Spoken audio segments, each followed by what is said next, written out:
여러분, 믿음의 사람들 중에 모세처럼 굴곡진 인생을 산 인물이 많지 않을 겁니다. 참 역설적이게도 그는 노예의 아들로 태어나 대제국 이집트의 왕자로 자랐습니다. 이집트의 왕자로 자라나 결국 또 이스라엘의 목자가 되었죠. 모세는 가장 호화스러운 궁궐에서 자라나 대부분의 생을 광야에서 보냈습니다. 모세는 바로의 후계자였으나 마침내 하나님의 대사로 쓰임 받았습니다. 그런데 히브리서는 이 믿음의 사람 모세를 말하기 전에 믿음으로 모세를 낳았던 그의 부모의 믿음을 증거합니다.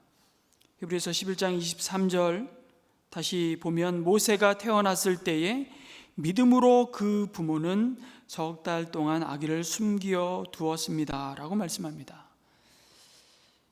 이 모세의 믿음이 그 부모의 믿음에서부터 시작되었음을 보여줍니다. 모세의 삶을 이야기하려면 그의 출생의 비밀에 담겨있는 부모의 믿음을 말하지 않고는 설명되지 않는다는 겁니다. 하나님의 믿음의 조상 아브라함을 갈대아 우르의 우상을 섬기는 가정에서 불러내셨다면 모세는 신실한 믿음의 부모를 통해 불러내셨습니다. 모세의 출생에 담긴 믿음의 이야기가 무엇입니까? 출애굽기 1장과 2장을 중심으로 살펴보면 여러분, 요셉이 이집트의 총리로 있었던 때에 야곱의 자손 70명이 가나안 땅의 대기근을 피해 이집트 고센 땅에 정착했습니다. 사실은 하나님이 그 걸음은 앞서 예비하시고 준비하신 은혜의 피난처였죠. 수백 년이 지나면서 그곳에서 이스라엘 백성은 야곱의 한 가문에서 한 민족으로 성장했습니다. 그러니까 고센 땅은 마치 언약의 백성의 성장을 일으킨 모태와 같은, 결국 아브라함에게 주신 내가 너로 큰 민족을 이루게 하겠다는 그 약속이 성취되는 땅이 되고 맙니다. 그렇게 이스라엘 인구가 급격히 늘어났습니다. 급기야 그 인구가 이집트를 위협하는 수위까지 이르게 되자 요셉을 알지 못하던 이집트 왕 바로는 이스라엘을 노예로 삼고 결국 학대하기 시작합니다. 그런데 학대받으면 받을수록 이스라엘은 그 인구가 더 늘어났고 더욱 불안해진 바로는 히브리 산파들에게 비밀리에 지령을 내리게 되죠. 아기가 태어났을 때에 사내 아이면 다 죽이고 딸이면 살려두라는 명령이었습니다. 남자아이는 커서 바로를 대적할 군사력이 될 수 있기에 죽이라고 한 것입니다. 그러나 그것도 아무 소용이 없었습니다. 대표적인 산파 시브라와 부하와 같은 이 히브리 산파들은 이집트의 왕의 명령보다도 하나님을 두려워하였기에 그 왕의 명령대로 행하지 않았다고 말씀합니다. 히브리 산파를 통해 남자아이를 죽이려는 그런 시도가 무산되자 바로는 더 무섭고 강력한 명령을 내리게 되죠. 아들이 태어나면 나일강에 던져버리고 딸이 태어나면 살려두라고 한 것입니다. 히브리인들을 향한 이집트 바로 왕의 인종 청소 명령이 떨어졌습니다.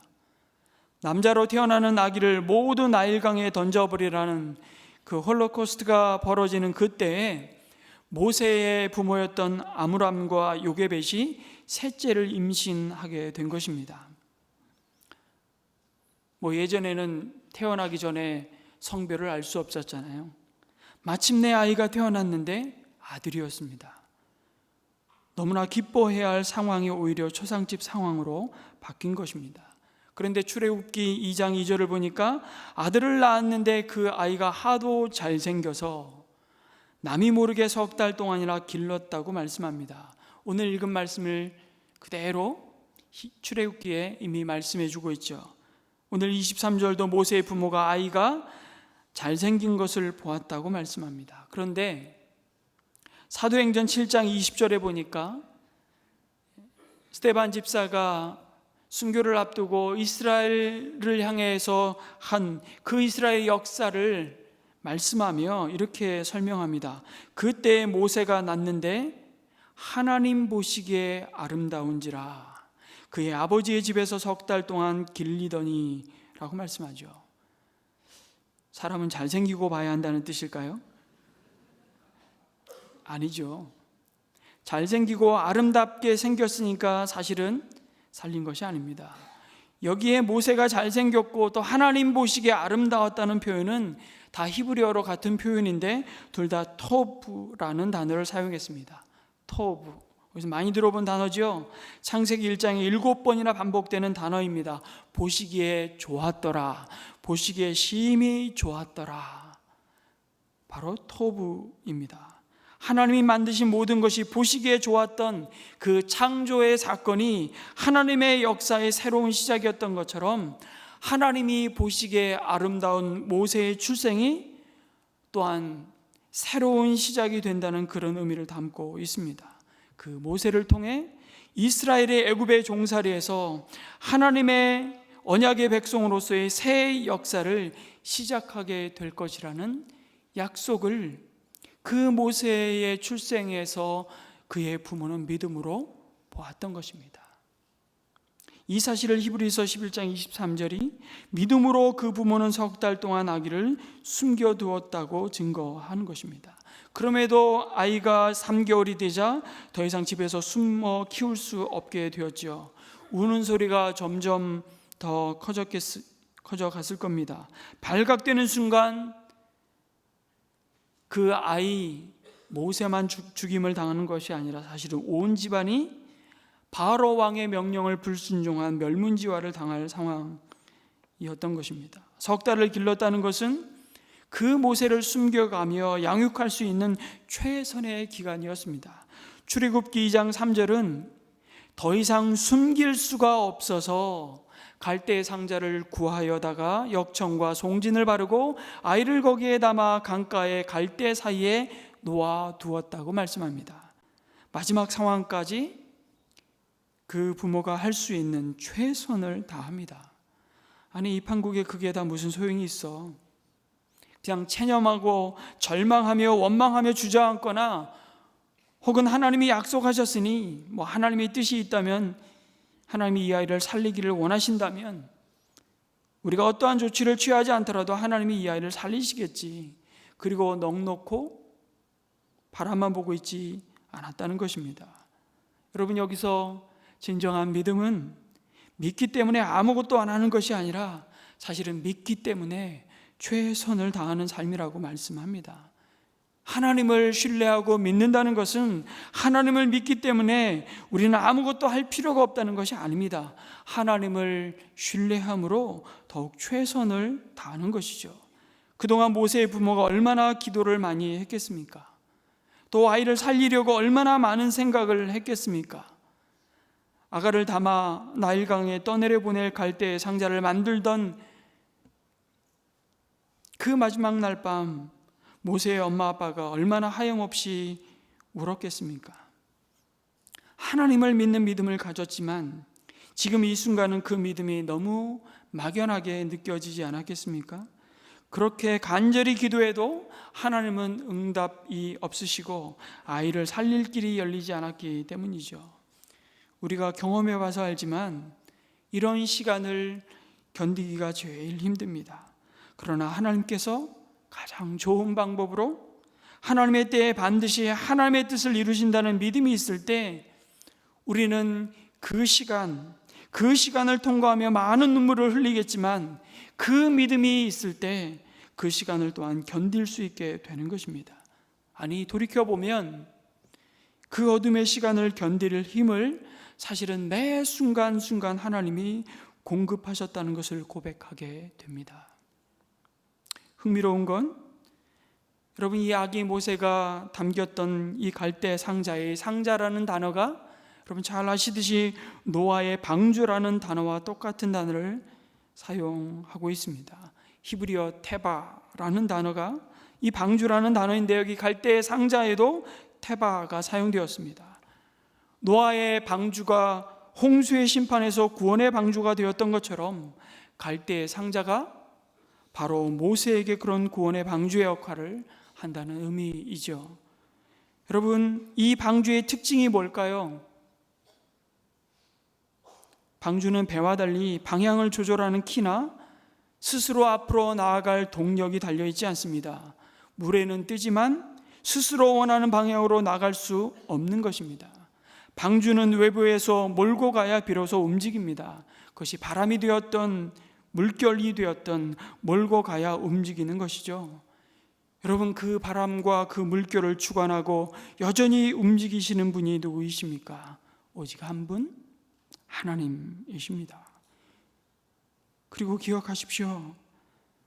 여러분, 예수님만큼 확실한 구원의 방주가 없음을 믿으시기 바랍니다. 모세가 탔던 갈대 상자를 주목하신 그 하나님께서 여전히 방주 되신 예수님 안에 있는 저와 여러분의 삶을 반드시 책임지고 이끌어 가실 것입니다. 우리가 방주이신 예수님 안에 있기만 한다면 주변 상황이 아무리 힘들고 요란하다 할지라도 두려워할 필요가 없는 것이죠. 우리를 사랑하시는 하나님께서 하나님의 때에 하나님의 방법으로 가장 좋은 것을 우리에게 베풀어 주실 것입니다. 아무것도 육신의 눈으로 보기에는 보장된 것이 없고 여전히 상황은 바뀐 것이 하나도 없습니다만, 그러나 모세의 부모는 하나님의 아이를 보호하실 거라는 이 믿음으로 아이를 갈대 상자에 넣어 나일강에 떠내려 보냈습니다. 그리고 6살 정도 먹은 누이가 있었죠. 미리암에게 상자를 따라가도록 말합니다. 그 다음 장면부터는 전적으로 방주가 방주되는 역사를 기록하고 있습니다. 전적으로 하나님이 개입하셔서 방주를 움직이시는 역사를 증거합니다. 방주가 떠내려가는 그동안 침묵하시는 것만 같았던 하나님께서 그 방주를 직접 움직이십니다. 출애굽기 2장 5절이 더 선명하게 그 의미를 전하고 있습니다. 같이 한번 읽어보겠습니다. 시작. 마침 바로의 딸이 목욕을 하려고 강으로 내려왔다. 시녀들이 강가를 거닐고 있을 때에 공주가 갈대숲 속에 있는 상자를 보고 시녀 한 명을 보내서 그것을 가져오게 하였다. 여러분, 이 말씀 속에 어떤 단어가 눈에 확 들어오십니까? 마침이라는 단어입니다. 마침. 그 시각에 바로의 딸이 목욕을 하러 강으로 내려왔습니다. 마침이라는 표현이 얼마나 적절하고 재미있는 표현인지 모릅니다. 왜 하필 그 시각이었을까요? 여러분, 그 당시에 바로의 궁에 없는 것이 무엇이 있었겠습니까? 목욕시설 다 있었고요. 왜 공주는 나일강에 목욕하러 왔을까요? 많은 고고학자들의 이런 걸 갖고 분석도 합니다. 그거 다 설명드릴 시간 없고요. 어쨌든 믿음이 없이는 모든 것이 우연처럼 보이는 것이죠. 그러나 그 모든 것이 우연이라고 하기에는 너무 타이밍이 기가 막히지 않습니까? 바로의 공주가 나일강에 목욕하러 왔고, 또 하필 갈대의 상자를 보았고, 다른 이집트 사람에게 먼저 발각되었다면 아마 죽였을 것입니다. 갈대 상자를 열자 출애굽기 2장 6절에 보니까 거기에 남자아이가 울고 있었다라고 말씀합니다. 타이밍이 너무 좋지 않습니까? 아이가 울자 공주의 마음이 흔들리기 시작합니다. 아이가 히브리 사람의 아이라는 것을 공주가 모를 리가 있겠습니까? 다 알았지만 하나님이 공주의 마음을 주관하고 계셨기에 긍휼히 여기는 마음이 더 커서 그 아이를 살려내고 맙니다. 그리고 마침 모세의 누이 미리암이 그 일을 지켜보고 섰다가 공주에게 히브리 여인 중에서 유모를 불러다가 당신을 위해서 이 아이를 젖먹이게 할까요? 라고 묻습니다. 공주가 이 아이에게 여러분 젖먹일 유모 하나 못 구하겠습니까? 그리고 왜 하필이면 히브리 여인을 유모로 삼겠습니까? 그런데 공주가 그 아이의 말을 다 듣습니다. 여러분, 당시 애굽에서는 유모가 아이를 맡으면 적어도 3년에서 4년, 많게는 5년, 6년 후에 집으로 돌려주곤 했답니다. 이렇게 해서 모세의 어머니가 공주가 주는 양육비까지 받아가면서 자기 자식인 모세를 기르게 됩니다. 이것이 얼마나 통쾌한 반전인지 지금도 유대인들은 회당에서 이 부분을 읽을 때면 발을 막 구르면서 손바닥을 치고 휘파람을 불며 읽는다고 합니다. 이 모든 배후에 계신 하나님을 찬양하며 읽는 것이죠. 여러분, 결국 믿음의 자녀는 하늘에 계신 하나님이 길러주시는 겁니다. 참 출애굽기를 자세히 보면 역설적인 이야기들이 참 많이 나옵니다. 아이러니하게도 위협거리가 안 된다고 여긴 여자들이 바로를 무너뜨리는 데 결정적인 역할을 하잖아요. 바로의 말을 듣지 않고 남자아이들을 살려준 히브리의 산파들도 여자였고, 모세를 건져 올린 바로의 딸도 여자였고, 모세를 살리는 데 공헌한 미리암이나 그의 어머니 요게벳도 모두 여자였습니다. 남자를 없애면 될 줄 알았는데 전혀 예상치 않았던 여자들이 바로를 무너뜨리게 되는 역사가 출애굽의 역사예요. 하나님이 하시는 일이 이렇게 인간의 생각을 뒤엎고 뛰어넘는 장면을 보여주십니다. 이것이 다 우연일까요? 모든 것이 우연인 것처럼 보이는 그 일상의 상황 뒤에서 우리 하나님이 일하고 계셨던 겁니다. 그 모든 것이 우연처럼 보이지만 하나님의 눈에서는 우연이라는 것이 없습니다. 모든 것이 하나님의 세밀하신 인도하심이고 우리는 이것을 하나님의 섭리라고 고백합니다. 그것이 하나님의 필연적인 역사라는 것이죠. 모세의 부모는 사방이 막힌 것 같은 그 절망적인 상황 속에서 하나님을 바라보기를 포기하지 않았습니다. 때로 그 믿음이 아주 작고 막연한 믿음 같기도 했지만 그러나 하나님이 지키시고 돌보실 것이라는 그 믿음을 끝까지 놓지 않았던 겁니다. 그 사실을 오늘 히브리서 기자가 23절에서 믿음으로 그 부모가 아이를 숨겨두었고 왕의 명령을 두려워하지 않았다고 증언하는 것입니다.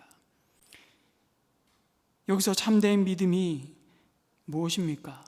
정말 두려워해야 할 것을 두려워하는 것임을 증거하고 있습니다.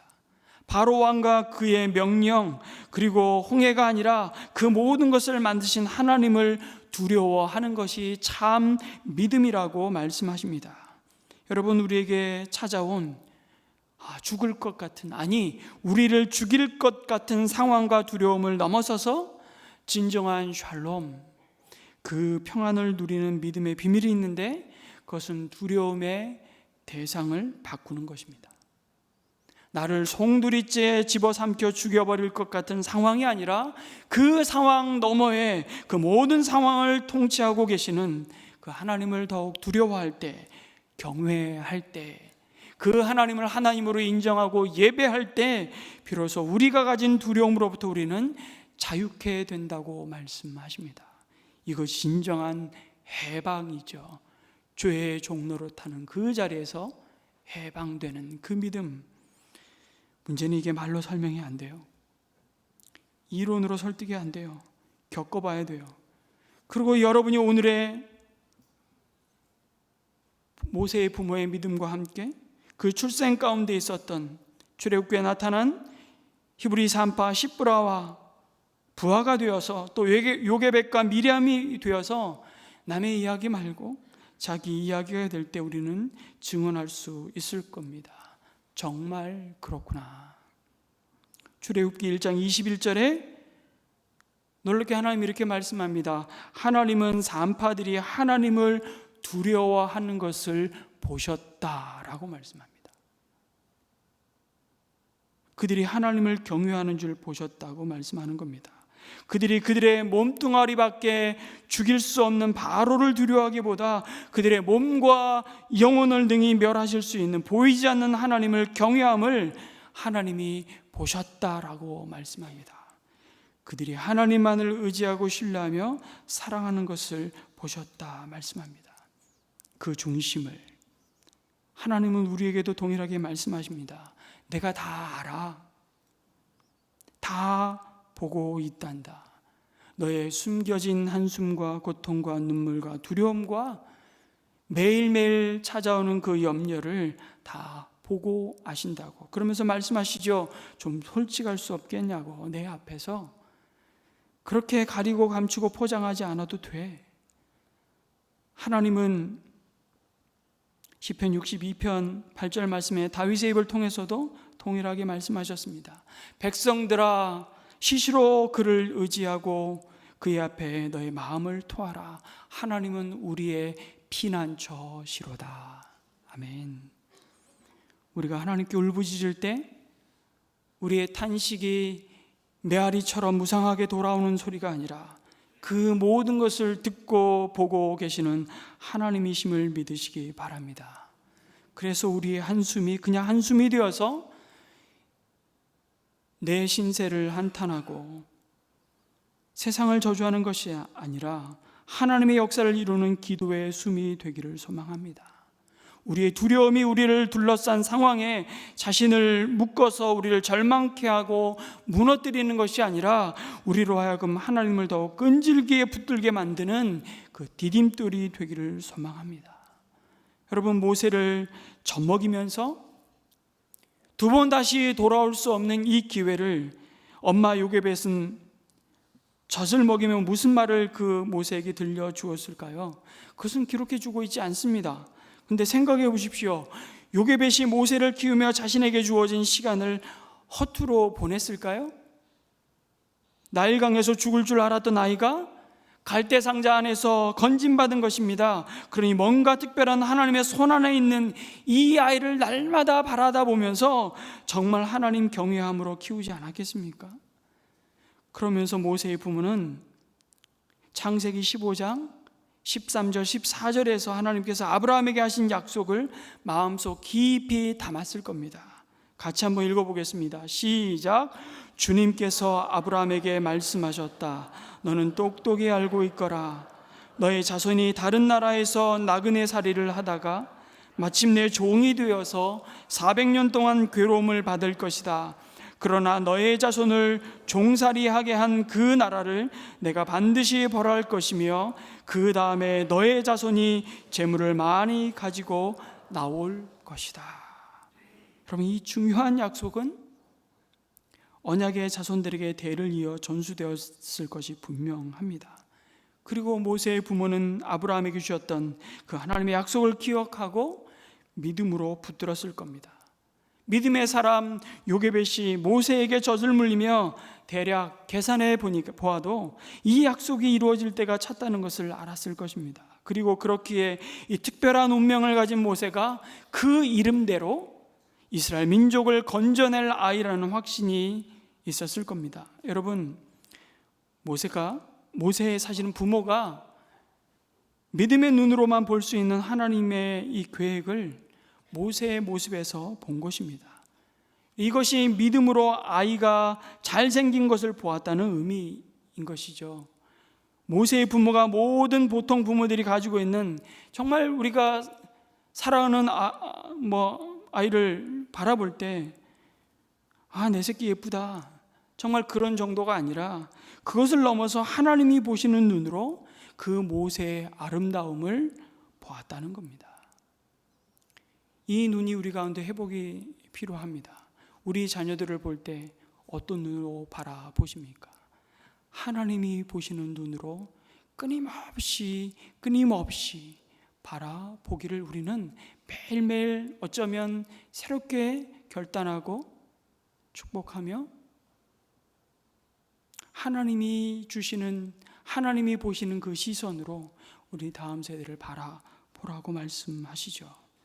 하나님이 허락하신 4-5년의 기간 동안 요게벳은 목숨 걸고 모세에게 하나님을 알게 했을 것이고 아브라함에게 주신 언약을 기억하며 그 언약을 이룰 사람이 모세라는 사실을 확신했을 겁니다. 하나님이 예비하신 그 시대의 새벽이 밝아오고 있었음을 모세의 부모는 믿음으로 바라보며 그 약속을 붙들고 하나님이 행하실 구원의 역사를 믿었던 겁니다. 당장 눈에 그들의 생사 여탈권을 쥐고 있는, 그래서 바로 왕의 명령을 두려워하기보다 그 믿음이 그들의 생명의 주관자 되신 하나님의 약속을 더 중요하게 여기고 아들을 살려야 한다는 순종으로 나아가게 했습니다. 그 믿음의 순종으로 모세의 진짜 자아는 바로의 궁에서 만들어진 것이 아니라 그 이전에 이미 친모의 품에서 하나님을 경외하는 신앙으로 심어졌던 것이죠. 사도행전 7장 23절에서 스데반 집사는 이렇게 설교합니다. 같이 읽습니다. 시작. 모세가 40살이 되었을 때에 그의 마음에 자기 동족인 이스라엘 사람의 사정을 살펴볼 생각이 났습니다. 여러분, 이 생각이 어떻게 났을까요? 물론 하나님이 주신 생각이겠죠. 그러나 한편으로는 애굽왕 바로의 궁중에서 40년 교육이 모세의 어머니가 젖을 먹으며 4년 혹은 5년 심기온 하나님과 그의 백성을 향한 깊은 사랑을 이길 수 없었다는 사실을 보는 것이죠.